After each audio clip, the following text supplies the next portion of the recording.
Hai kawan, kita berjumpa kembali.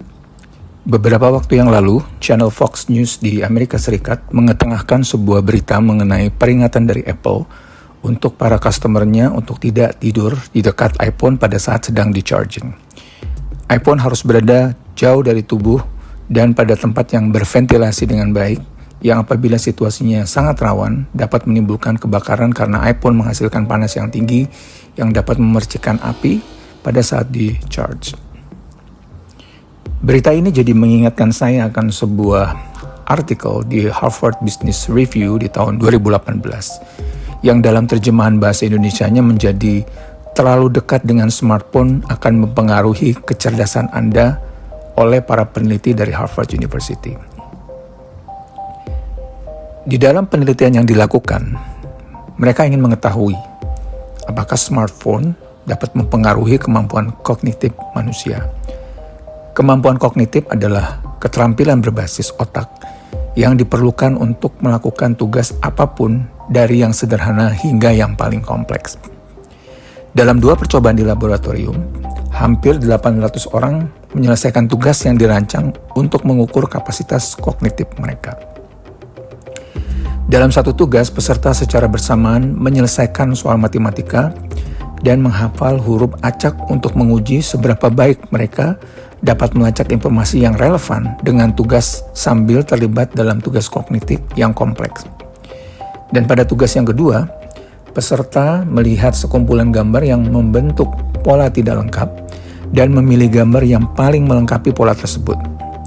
Tugas ini mengukur fluid intelligence atau kecerdasan cair, yaitu kemampuan seseorang untuk berpikir dan memecahkan masalah. Kinerja kedua tugas ini dipengaruhi oleh sumber daya mental yang dimiliki oleh masing-masing individu. Intervensi yang mereka lakukan sederhana. Sebelum menyelesaikan tugas-tugas, para peserta dibagi dalam beberapa kelompok. Kelompok ke-1 meletakkan ponsel mereka di depan mereka dengan smartphone dibalik menghadap layar smartphone dibalik menghadap daun meja. Kelompok kedua menyimpan di saku atau tas.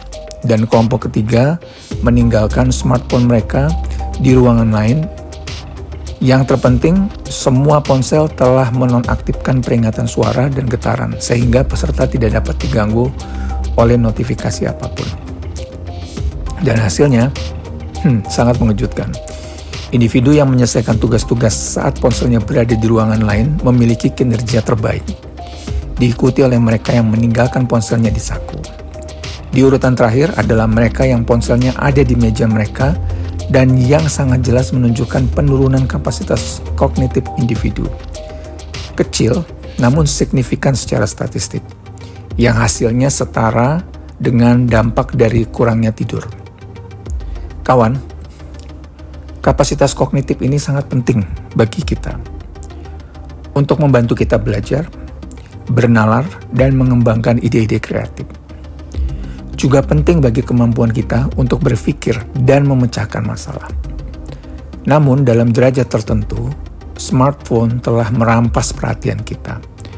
Mereka terus-menerus memanggil kita, memberikan tarikan gravitasi pada perhatian kita.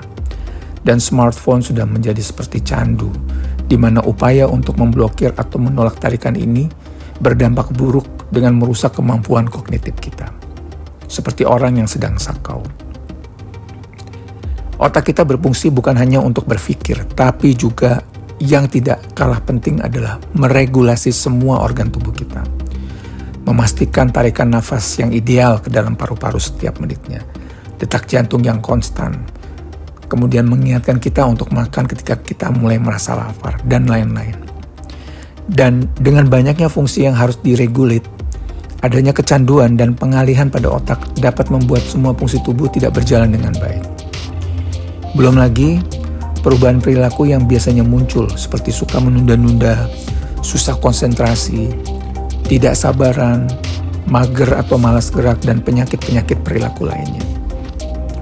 Tapi, di balik semua ini sebenarnya ada bahaya yang lebih besar lagi, yaitu exposure gelombang elektromagnetik yang dipancarkan dari gadget yang kita pakai sehari-hari, terutama dari smartphone yang kita gunakan.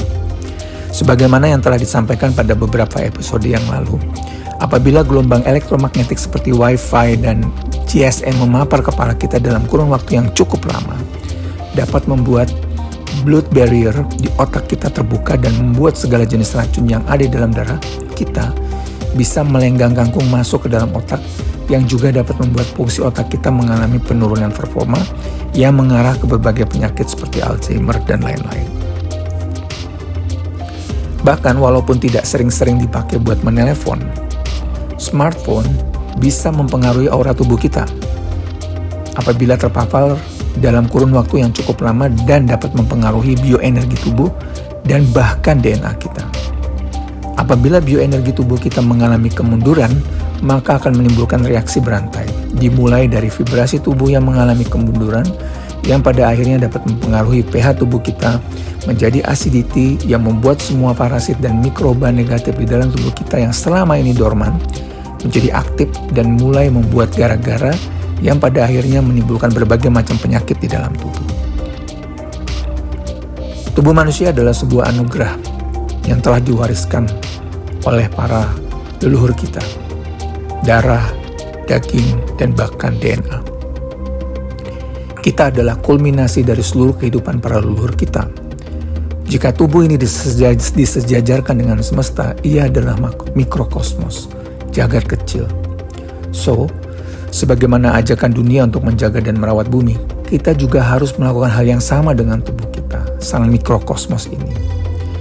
Dengan menyedikitkan berinteraksi dengan sumber-sumber energi dan frekuensi negatif, menghindari makanan-makanan yang berbahaya bagi bioenergi tubuh, dan lebih banyak melakukan hal-hal yang bermanfaat, akan membuat tubuh kita bekerja optimal. Dan dengan menjaga agar tubuh ini tetap prima, kita akan selalu dipenuhi dengan pikiran dan perasaan yang positif, yang akan menjadi energi yang membuat kita dapat menjalani kehidupan yang kita damba dan cita-citakan, yang suatu saat akan menjadi sumber atau asal-usul bagi generasi yang lebih baik di masa yang akan datang. Sekian, terima kasih.